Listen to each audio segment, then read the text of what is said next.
وقال النبي صلى الله عليه وسلم المسلم كجسد واحد. وقال النبي صلى الله عليه وسلم يد الله على الجماعة من شذ شذ في النار أو كما قال عليه الصلاة والسلام. میرے انتہائی واجب الاحترام سیزور کے غیور مسلمان بھائیوں، ہم مشن، ہم سفر اور ہم خیال ساتھیوں، میں اپنی گفتگو شروع کرنے سے پہلے صرف 2 باتیں عرض کرنا چاہتا ہوں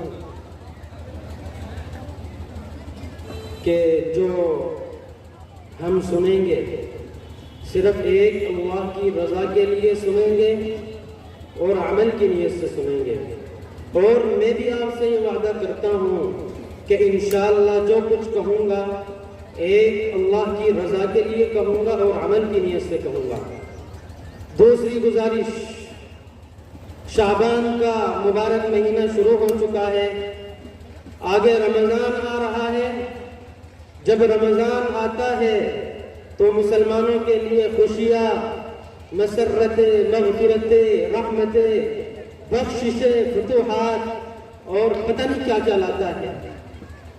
اہل علم قرآن پڑھتے ہیں، جبرائیل امین اترتے ہیں، روح القدس آتے ہیں، روحانی دنیا کا ایک سیلاب ہوتا ہے، شیطانی دنیا مایوس ہوتی ہے، سارے شیطان بند کر دیے جاتے ہیں، ان کے پیچھے کوئی ولی وارث نہیں رہتا۔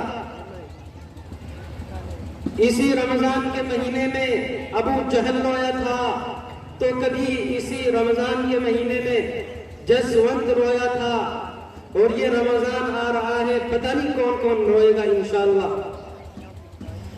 جب رمضان آتا تھا تو حضور پاک صلی اللہ علیہ وسلم شعبان کے مہینے سے دعا شروع کر دیتے تھے کہ اللہ شعبان میں برکت عطا فرما اور رمضان تک ہم کو پہنچا۔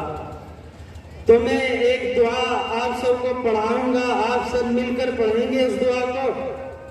ہاں تو پڑھیں، اللہم بارک لنا فی شعبان وبلغنا رمضان۔ ایک حدیث اور ایک دعا پڑھنے کا ثواب مل گیا۔ اے اللہ شعبان میں برکت عطا فرما اور رمضان کو ہم تک پہنچا، ہمیں رمضان تک پہنچا۔ میرے بزرگوں اور بھائیوں، حضرات علماء کرام، ہم سب سے بڑے ہیں۔ میں ایک طالب علم ہونے کے ناطے حضرات علماء کرام کو خطاب کرنے کا خود کو اہل نہیں سمجھتا۔ میں جب مدنی مدرسہ امبیٹا پیر میں تعلیم حاصل کر رہا تھا تو میرے پیر مرشد حضرت والد محترم جناب صوفی محمد الیاس صاحب دامت برکاتہم نے مجھے اس مدرسے میں پڑھنے کے لیے بھیجا، اور پھر میری دل کی تمنا یہ تھی کہ میں بھی اس مدرسے میں آ کر تعلیم حاصل کروں، مگر وقت نے ساتھ نہ دیا، میں یہاں پہ تعلیم حاصل نہیں کر سکا، لیکن خود کو اس مدرسے کا طالب علم اور خادم سمجھتا ہوں۔ آپ لوگوں نے اس مدرسے کے تعاون کے لیے جو کچھ لکھوایا ہے، اللہ ان کے کاروبار میں برکت عطا فرمائے، لیکن میرے دل کی دعا یہ ہے کہ اللہ رب العزت اس مدرسے کو ہر چندے سے غنی کر دے۔ یہ علماء بیچارے کب تک جھولیاں پھیلا پھیلا کے آپ لوگوں سے مانگتے رہیں گے؟ لوگوں کچھ تو سوچو، کچھ تمہارا بھی تو حق بنتا ہے۔ اسی بے حسی اور بے دردی نے آج سین ماں کو پکا کر دیا اور مدرسے انہی کچی دیواروں پر کھڑے ہیں۔ اسی بے حسی اور بے دردی نے آج بچیوں کو ڈانسر بنا دیا اور بیٹیاں دوپٹے کے لیے ترس رہی ہیں۔ اسی بے حسی اور بے دردی نے تم پر ان لوگوں کو مسلط کر دیا جسے دیکھ کر حیا بھی منہ چھپاتی ہے۔ آج ہم پر وہ لوگ مسلط ہیں جو ہمارے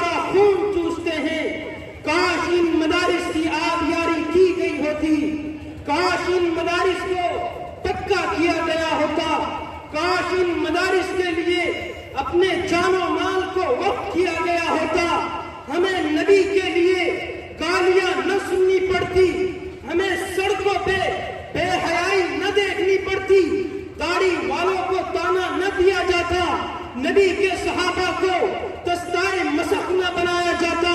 لوگوں، ہم نے مسجد پہ ظلم کیا، ہم سے تقدس چھن گیا، ہم نے مدرسے پہ ظلم کیا، ہم سے علم چھن گیا اور جاہل ہم پر مسلط کر دیے گئے۔ میرے عزیزوں، میرے دوستوں، میری بات سمجھنا، میری گزارش سمجھنے کی کوشش کرنا۔ نبی نے اللہ پاک سے علم لیا، اللہ پاک نے آسمان سے علم کی پہلی وحی نازل فرمائی، غار حرا کے اندر پہلا مدرسہ بنا۔ لوگ سمجھتے ہیں کہ مدرسوں کو ختم کر دیں گے آسانی کے ساتھ اور ان مدرسوں پہ لگام ڈال دیں گے۔ نہ بابا، یہ فریضہ بہت اونچا ہے، اس پہ تمہارا ڈھال کام کرنے والا نہیں ہے، یہ آشیانہ بہت اونچا ہے، اس پہ تمہارا ہاتھ پڑنے والا نہیں ہے۔ رب کعبہ کی قسم، پہلا مدرسہ آسمانوں کے اوپر بنا تھا۔ وَعَلَّمَ آدَمَ الْأَسْمَاءَ كُلَّهَا، جب اللہ آدم کو تعلیم دے رہے تھے، جب مدرسہ آسمانوں پر بنا، آسمان کی طرف تھوکنے والوں، تھوک تمہارے منہ پر گرے گا لیکن اس آسمان تک نہیں پہنچ سکتا۔ مدرسہ آسمانوں پر بنا جب آدم کو حکم دیا گیا کہ آدم جاؤ فرشتوں سے سیکھو، آدم جاؤ فرشتوں سے سیکھو کہ تمہاری اولاد آپس میں سلام دعا کیسے کرے گی۔ آدم نے کہا السلام علیکم، فرشتوں نے کہا السلام علیکم ورحمۃ اللہ۔ بخاری کی روایت ہے، فرشتوں نے یہی سکھایا، آدم نے فرشتوں کو سکھایا، فرشتوں نے آدم کو سکھایا۔ پھر محمد عربی صلی اللہ علیہ وسلم کا پہلا مدرسہ غار حرا میں تھا۔ غار حرا بہت اونچی ہے، تمہارے تصورات سے اونچی ہے، تمہارے خیالات سے اونچی ہے، اس تک نہیں پہنچ سکتے۔ کہا جا رہا ہے اقرا، پڑھیے، اپنے رب کے نام سے پڑھیے۔ آج وہی پڑھائی ہے، وہی رب کا نام ہے۔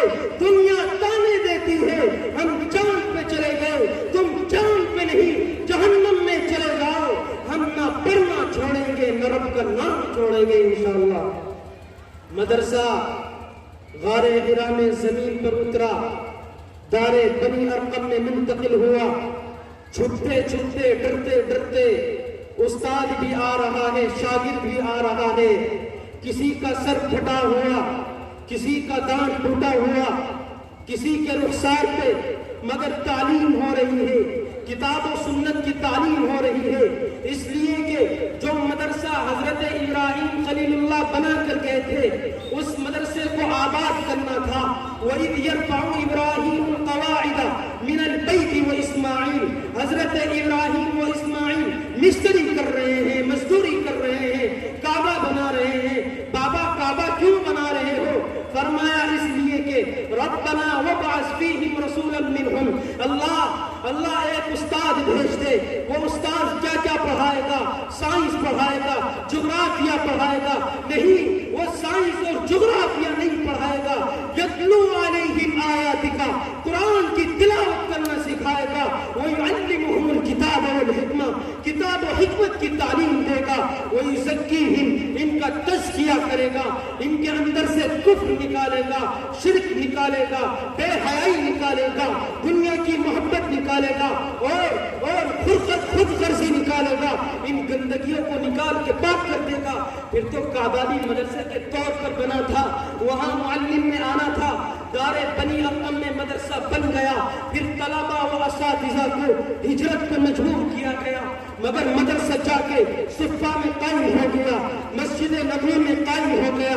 جو مدرسہ آسمانوں سے آیا ہو، جو مدرسہ صفہ کے چبوترے پہ بنا ہو، دنیا کی کوئی طاقت اسے ختم نہیں کر سکتی، دنیا کی کوئی طاقت اس پہ انگلی نہیں اٹھا سکتی۔ انگریز آیا، مدرسہ ختم کرنے کی کوشش کی، انگریز چلا گیا۔ ہندوستان کے بڑے بڑے حکمرانوں نے مدرسوں پہ نکیل ڈالنے کی کوشش کی، مدارس اسلامیہ پر پابندیاں لگانے کی کوشش کی، ان کو گرانے کی کوشش کی۔ تمہیں کیا معلوم، ان مدرسوں رستوں پہ فرشتوں کا پہرا رہتا ہے.